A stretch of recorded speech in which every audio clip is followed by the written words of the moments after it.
Who's the damn author? Should have checked that first. Hello and welcome to my channel. My name is Himagen. If you've tuned in before, you might notice I look a little different, you know, got a little makeover, a little level up.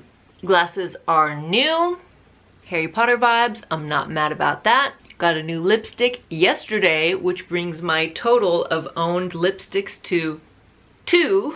And I put my hair like this to get it out of my face, but you know, I'm trying to make more of an effort. Today we are here to talk about the books I want to read in November 2019, a TBR, if you will. For November, I'm not planning on doing any readathons. I have enjoyed a nice little break from readathons. I was having a blast with readathons, but then it just got to be, I don't know, too much pressure. I wanted a little bit more freedom to choose what I wanted to read. The first one, the one I am probably the most excited about, is called Get a Life, Chloe Brown by Talia Hibbert. I have pre-ordered this book.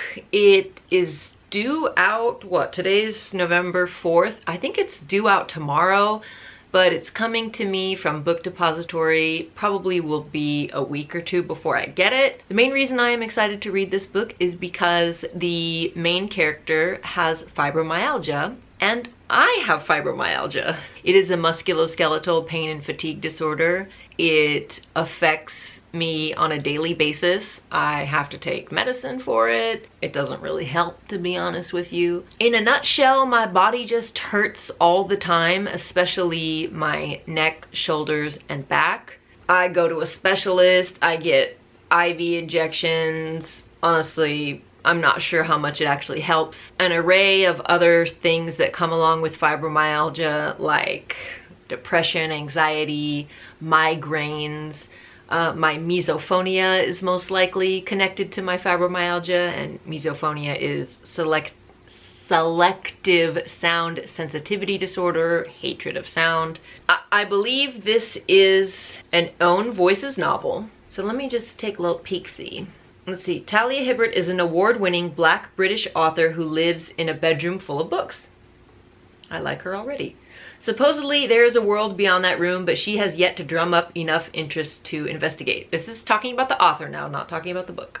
She writes sexy, diverse romance because she believes that people of marginalized identities need honest and positive representation. We also love that. Her interests include beauty, junk food, and unnecessary sarcasm. Honestly, she sounds fantastic. I believe the author has fibromyalgia herself. So let's read the synopsis for Get a Life, Chloe Brown. Chloe Brown is a chronically ill computer geek with a goal, a plan, and a list. After almost, but not quite, dying, she's come up with 7 directives to help her get a life, and she's already completed the first, finally moving out of her glamorous family's mansion. Oh, I didn't notice that. Redford Red Morgan is a handyman with tattoos, a motorcycle, and more sex appeal than 10,000 Hollywood heartthrobs. When she enlists Red in her mission to rebel, she learns things about him that no spy session could teach her. I just really want to read a book with a main character that has fibromyalgia because I think this book might be the first. I want to see if it's good representation, if it's accurate representation. Adult contemporary romance isn't necessarily my go-to genre. Sci-fi is my go-to genre. I just want to read it because she's got fibromyalgia. I'm gonna read it. I might do a video just on me reviewing that book as a person with fibromyalgia. Adult contemporary romances aren't usually life-changing books, but usually they're cute, light, fun, and I'm hoping for that kind of book, but with positive fibromyalgia representation. Lady Gaga's got it, okay? Like, she's doing her part to spread awareness. The next book I want to read is this stunning Waterstones exclusive beauty, The Dutch House by Ann Patchett. Look at these sprayed edges. I just die for this beauty. It's so gorgeous. I mean, honestly, this was 100% a cover buy, but after I had pre-ordered it, or told my friend to pre-order it for me. My friend who lives in the UK helped me get this, so shout out to Scott. In Big Magic, Elizabeth Gilbert mentions that Ann Patchett is a good friend of hers. I was like, oh, that's cool, because I just ordered an Ann Patchett book. Honestly, I don't really know what this book is about, so let's read the synopsis. Danny Conroy grows up in the Dutch house, a lavish folly in small-town Pennsylvania taken on by his property developer father. Though his father is distant and his mother is absent, Danny has his beloved sister Maeve. Maeve, with her wall of black hair, her delicacy, her brilliance. Life is comfortable and coherent, played out under the watchful eyes of the house's former owners in the frames of their oil paintings. Then one day their father brings Andrea home. Her arrival will exact a banishment whose reverberations will echo for the rest of their lives. Honestly, me reading that, I still don't really know what it's about. But it's freaking pretty. If I end up hating this, there are plenty of groups on Facebook, for example, that buy special editions like these. It would be very easy for me to resell. So let's hope I like it.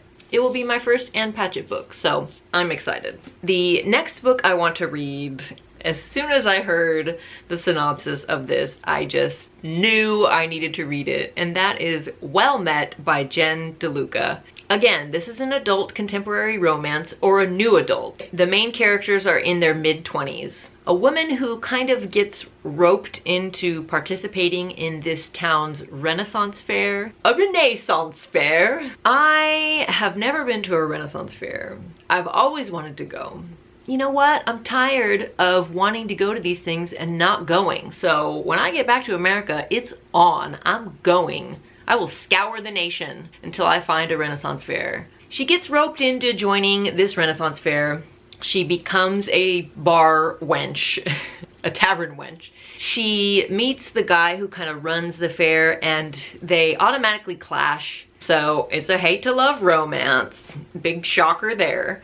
However, when he is in character as a pirate and she is in character as a bar wench, they have this great chemistry and it, you know, blossoms and becomes something more, blah, blah, blah, blah, blah. I'm gonna be real with you. It is November 4th and I've already read this book and finished it. I will talk about it in my November wrap up. Do I want to tell you my feelings about it? It was fun. It was lighthearted, a little bit cringy at times in the romance, but we're gonna talk about, this is a TBR video, not a wrap up video, but yes, I've already finished one book this month. If you watch my vlogs, you'll know. The next book I want to read is A Conjuring of Light by V.E. Schwab. This is the special edition signed copy with fan art. This book has been out for a long time, but the special edition just came out a couple weeks ago, so I knew I had to snag it. Third and final book in the Shades of Magic trilogy. You've probably heard me talk about this book before if you've seen any of my videos, but we have Kel, who is a blood magician, and he can travel between parallel worlds. And here there are 4 Londons existing in parallel worlds. The magic system is really cool. The different Londons are really cool. I really liked the first book. I loved the second book. There's a kind of games that happen in the second book, so it gave me a very strong Harry Potter Goblet of Fire vibes. Honestly, I can't wait to see how the series wraps up. I'm a huge fan of Victoria Schwab's writing. Can I tell you anything without spoiling it? I'll just read you this. How's that? A Conjuring of Light sees Schwab reach a thrilling culmination concerning the fate of beloved protagonists and old enemies. Welcome to the end of the world and the grand finale to a fantasy trilogy that took readers by storm. I mean, hello. I highly recommend checking out this series if you are a fan of magic, fantasy. A very popular, beloved series for a reason. And yeah, I'm just really freaking excited. But, you know, also a little bittersweet because the series is coming to an end. The next book I want to read is also a third book in a series, and that is Blue Lily, Lily Blue by Maggie Stiefvater. So this is book 3 of the Raven Cycle series. There are 4 books in this series, unlike the Shades of Magic. This is a paranormal urban fantasy, I suppose. You have 4 boys that attend a prestigious academy. These 4 boys are on a paranormal quest. My bias is Richard Campbell Gansey III. And we have Blue, who is the daughter of a psychic. She lives in a house surrounded by psychics. She herself doesn't really have any psychic ability, except she seems to amplify the powers of psychics around her. Blue has been told that if she kisses her true love, she will die. Blue and the Raven boys kind of come together. She joins them on the paranormal quest, but I've heard a lot of people say that book 3 is their favorite. You know, I grew to really like Maggie Stiefvater's writing style, and I fell in love with the group dynamics of the Raven boys along with Blue. Richard Campbell Gansey is my boy, and I do not want anything to happen to him, and there will be blood if something happens to my boy. I'm gonna be very upset. I'm gonna be continuing on my quest, if you will, to finish this series, and the next step is Blue Lily, Lily Blue. Another series that I'm continuing on with is the Lunar Cycle series, or the Lunar Chronicles, I guess. Anyway, book 2, Scarlet, is a book I am planning to read in November. I've already got it on my phone, on my Libby app. So for a long time, my library just had Cinder, and I listened to Cinder, I liked it, but they didn't have any of the other books. And then one day, like boom, they just popped up. So I was on a wait list for like 2 months for Scarlet, but I finally got it. I've only listened to like 10% so far. These are kind of a sci-fi dystopian fantasy retelling of Cinderella, Little Red Riding Hood, Rapunzel, and Snow White, I believe. Earth in the future, and there are androids, cyborgs. So androids are like totally robot, cyborgs are part human, part robot. There is kind of this threat from a group of people that live on the moon known as the Lunars. They have kind of a magical, powerful influence over people. Lunars can make themselves appear more beautiful to an onlooker. They can make people bend to their will. The queen of the Lunars seems to have some beef with the people on Earth. Dystopian books aren't as popular as they once were, but I love a good dystopian book. I love a good sci-fi book. And so I liked Cinder a lot. I just had an issue with the ending, but that's okay because it wasn't a standalone. There's more books in the series. I'm excited to see where things are gonna go from here.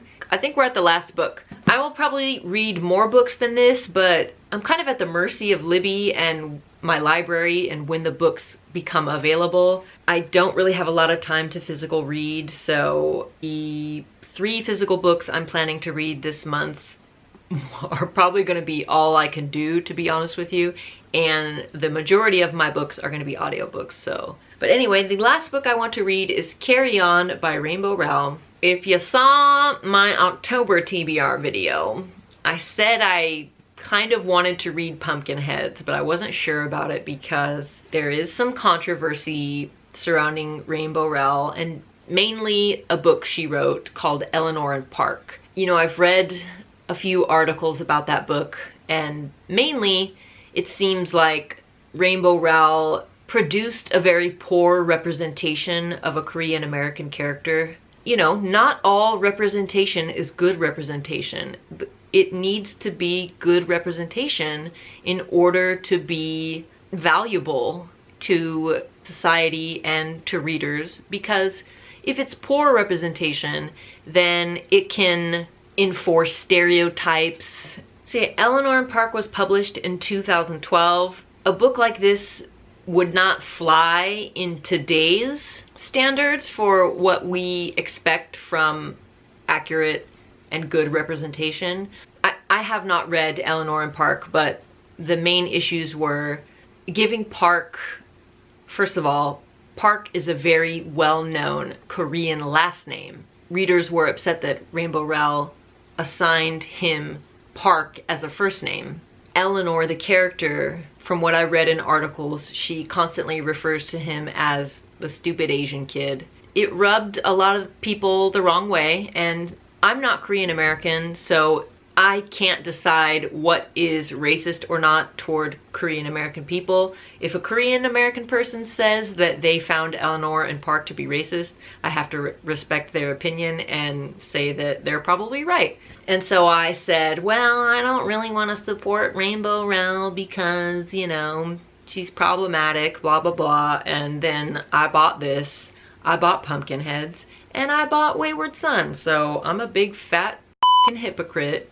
Feel free to refer to me as such. The hype to Pumpkinheads really got to me, and I think the hype surrounding Wayward Son and Carry On got to me. I don't know, I'm trying to justify me buying 3 books from her, but I bought this because I wanted the special edition floral sprayed edge of Wayward Son, and I got it, thanks to my friend Scott. And then so I thought, well, shoot, I'll just give Carry On a go. Even though I read Fangirl and I didn't particularly like the Simon Snow aspects, Carry On is a satire on the Chosen One trope. It's very clearly based on Harry Potter in all of its comparisons. But so we have Simon Snow, who is the Harry Potter character. We have, I called him Draco.